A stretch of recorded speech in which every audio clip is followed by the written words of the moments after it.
The drug is called power. It's on the streets. So that's something that you can actually understand, but the fact that it has this supernatural quality to it, and a great question when you're promoting, like if you had a chance to have superpowers for 5 minutes, what would your superpowers be?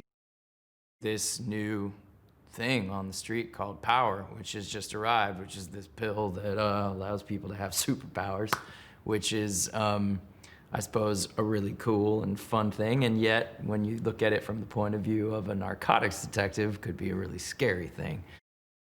Power is a drug that heightens, who you are innately inside, and once you get the drug in your system, it elevates that.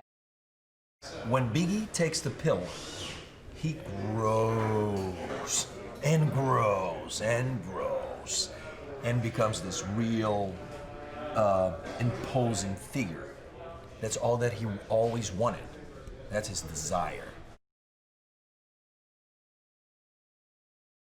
Well, I play Detective Frank Shaver, NOPD, and he's he's a narcotics detective, and he's looking into this new thing on the street called power. In the action movies where you see a girl with a type of professional guy who's good with guns and saving, you don't really see African-American girls be the ones saved or the ones helping in that whole process. So I think Robin fits in a very unique position because she is a 16-year-old girl who is not only saved by art sometimes, but she saves art and she saves Frank a lot of the movie. They don't want her around, they push her away, and she's still going. She keeps going. You can't hold her down. Biggie, to me, is a real fun part to play because it almost feels like driving like a very powerful sports car that goes from 0 to 100 miles an hour in 5 seconds. That's what sort of like happens to Biggie. He goes through a very intense physical and emotional transformation in a very short period of time. What is great is that they can watch each other's back. They've done it before, so they had their own like system, and it didn't bother you. It was really like, man, they would talk over things. So by the time they got to me, they already had, sort of, whatever decision that they were gonna make, they did it with themselves. So it was never any like, no bickering or anything like that. And it's great to have that youth. When you see most directors, if you think about most directors, their best films are their first 3 or 4, you know what I'm saying? So being able to be with these guys when they're, still thirsty for it, hungry to make it right, it was dope. And it was a cool contrast, because Real had this light, yeah, let's do that, yeah, come on. And then Henry would go, we can, but... And so that sort of beautiful tandem sort of kept us in the middle of the road. It's fun making a relatively big scale action movie with two guys who are pretty firmly grounded in a more sort of artful, creative, short film kind of mentality. I have not worked with 2 directors before, but working with Henry and Rel is really interesting. They have a great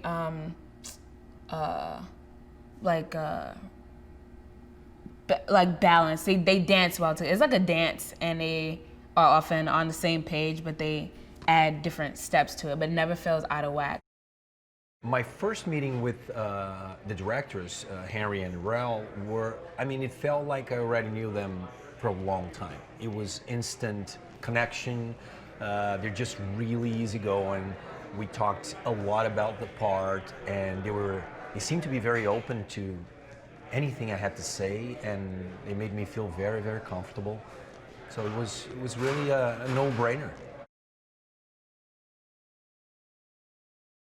Dominique, man, is a light. She's gonna be a force.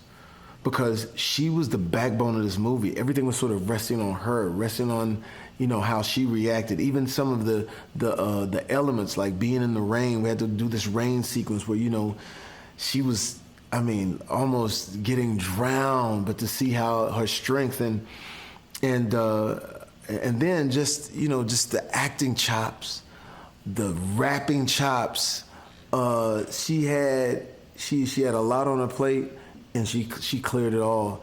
And it was the other side of her as well. Like once the cameras were off and we were sitting and she was telling us about her, spoken word, and we got a chance to watch all of this beautiful raw talent, man. It was like, man, you're gonna be killing it for a long time. And, you see her coming. You know what I'm saying? You see the deuces and everything else that she does. The deuce, not deuces.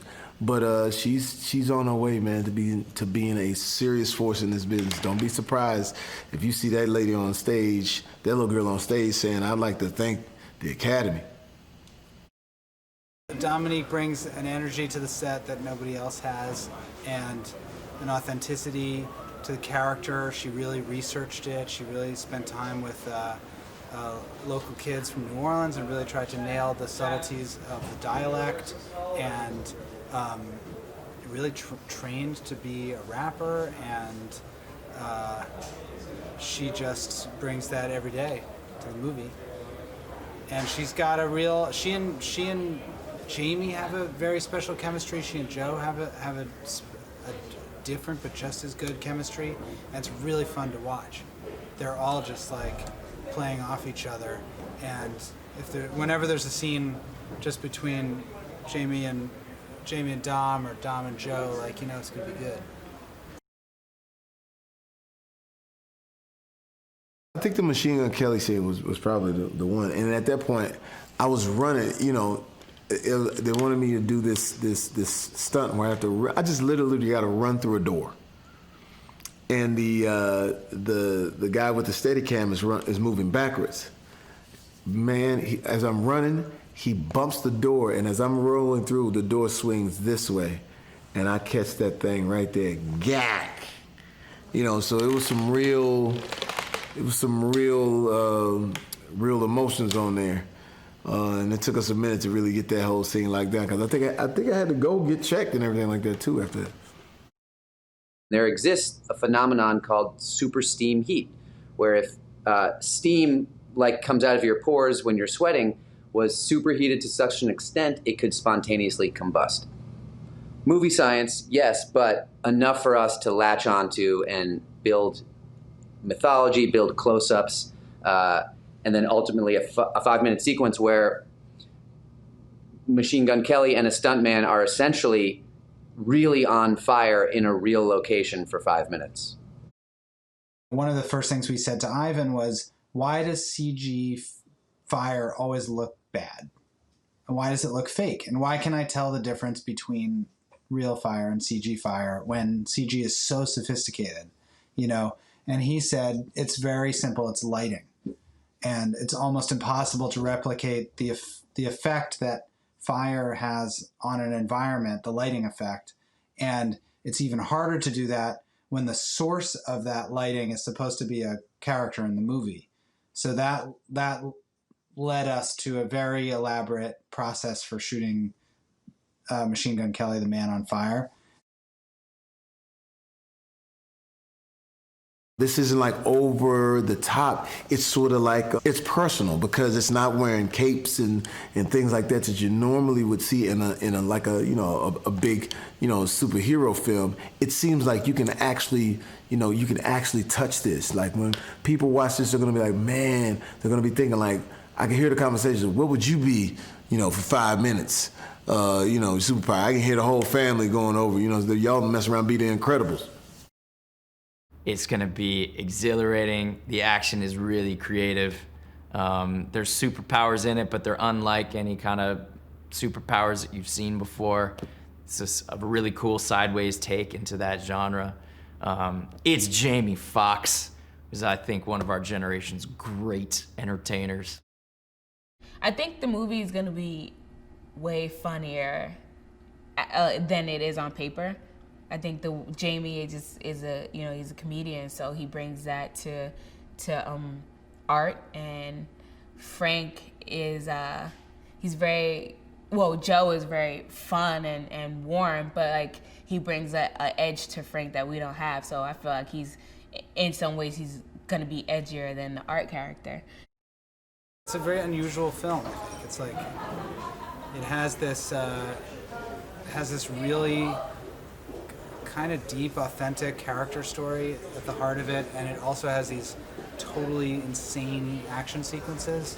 And there's a 12-foot man and a burning man and invisible man and all this weird stuff. Yeah. But it's grounded. But it's grounded. But it's an ice cold action picture. Yeah. With heart. You got Jamie Foxx at the center of this thing. It's like you can't help but be funny and human.